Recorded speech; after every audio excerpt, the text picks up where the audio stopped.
Hello there, folks. I'm Dan Brown from sortofinteresting.com, and today you're joining me for what I am going to call an average bike ride. Now, obviously, it's difficult to say exactly where I'm going to go on my bike rides and how long I'll be out and what have you, but this is a good demonstration cycle trip where you're going to see how, well, really, it's all about the scenery and the surroundings, I suppose. And you'll notice that no matter how much we travel in this video, as soon as we're out of Oswestry, which we are heading out of now almost immediately, well, in fact, this is pretty much the last house just to our left-hand side now, you'll notice that all of the roads are very much the same, especially in the summer where all the hedges have grown, so you can't really see through the hedgerows as much as you can in the winter when it dies back, so you can at least see other things through the fields and have a bit more context of where you are and what have you. Instead, we're just channeled down these little lanes, and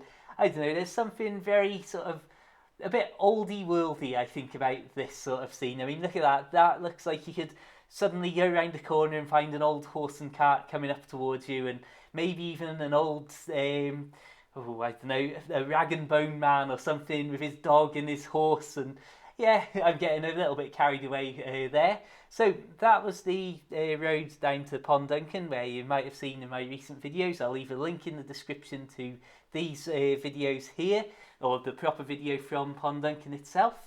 And ultimately, I suppose, as I say, this video is only really meant to demonstrate the general scenery and surroundings of this sort of part of Shropshire and the Welsh border. So as we head down here now, I was intending to go down Ponduncan too, which you may have seen in one of my recent cycling videos, or maybe not.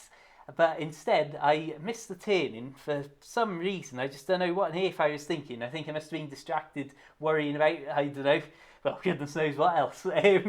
But instead, I followed this road down and ended up on the Trevonyn Road, for anyone who's, again, familiar or not familiar with the area. But this is the sort of thing that I was talking about. You can see directly ahead there, you can see the hills in the distance.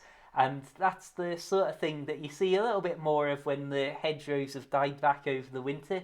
But again, I suppose once the greenery's died back, it's not that scenic to look across everything in general, especially not, as some of you may know from last year's winter, when I still had my little narrowboat and I was pedalling to and from the boat and to work and all the rest of it in the pouring rain all the time. It wasn't quite the nice, pleasant, calm bike rides that we were having here. I think we will use this as the final clip of this video, as this is a trip down a little hill from the back of Mauder to Candy. I think this is the back of Mauder. Oh my goodness me, I'm not even sure off the top of my head. But again, this is really one of those perfect little situations that demonstrates, like, look how, well, firstly, you can't tell just how steep this hill is really, but look how narrow it is, and you get these little twists and turns, and the horse poo on the road, and that sort of stuff. In fact, that might be a good title for this video: Downhill rides and horse poo. Once again, it's all about making sure that you don't drift off too much, because the last thing you want to do is have to phone for help and say, "I've fallen off my bike after slipping in some horse poo." Yeah, especially on the way down to somewhere that sounds as nice as Candy. So, as we arrive here at Candy, which is basically a couple of houses, I will say thanks for tuning in. Check the links in the description for loads more stuff like this, and check out loads more scenery from the local area in my other videos. But until the next time, keep it interesting, keep it bike-worthy, have a fantastic day, and of course, farewell.